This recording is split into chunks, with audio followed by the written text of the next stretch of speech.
Installation of centrifugal pumps. General reference and guide. Welcome to the General Video Reference and Guide. Please read the product manual before installing the machine to get an in-depth knowledge of how the pump works and how to install it. This is a brief overview and a demonstration of the entire process covering the key points. For further information, you can email your queries to us on service@syntechpumps.com.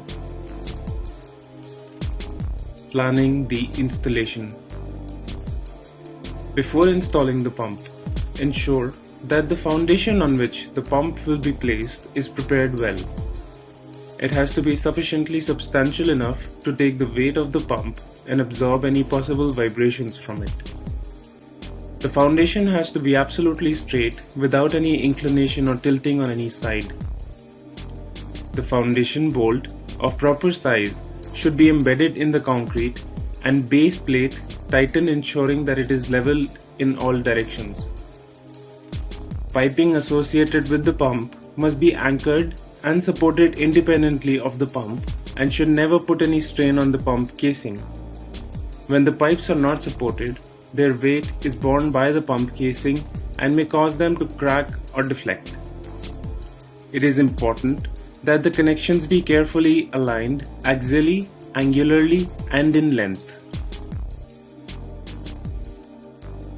Suction piping in case of suction lift condition, negative suction.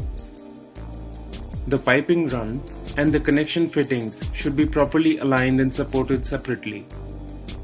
The elbow should be of long radius type. All suction piping must be airtight. The suction pipe should be sized to ensure the liquid velocity of not more than 2 meters per second. The suction pipe size should be at least one commercial size larger than the opening of the pump inlet. All suction pipes should have a continuous rise to the pump suction inlet. 6 mm per 100 mm slope is recommended. No isolation valve is recommended. There should be a tapping provided for installing a vacuum gauge in suction line. The reducer joining the straight length of the pipe in the pump line should be an eccentric reducer with the inclined side of the reducer as the bottom side. The straight length of the pipe after the eccentric reducer should be 2 times of the pipe diameter. The suction strainer must be at least 4 times the suction pipe area, and the mesh size should screen out solid particles that could clog the impeller. The minimum depth of submergence of the strainer should be at least 3 times the pipe diameter measured from upper row of holes of strainer. The distance between the bottom of strainer and the floor of the tank should be considered as 2 times the pipe diameter. Suction piping in case of flooded suction condition, positive suction.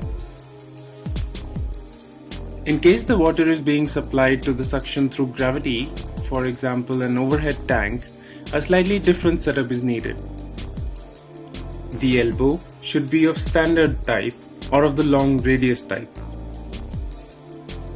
Isolation valve should be provided in suction line. The pipe supplying from the tank into the pump should have a descending inclination. The straight run of the piping leading to the pump suction nozzle should be at least 3 times to 6 times the diameter of the pipe from the upstream elbow. The suction pipe should be sized to ensure a liquid velocity of not more than 3 meters per second. There should be a tapping provided for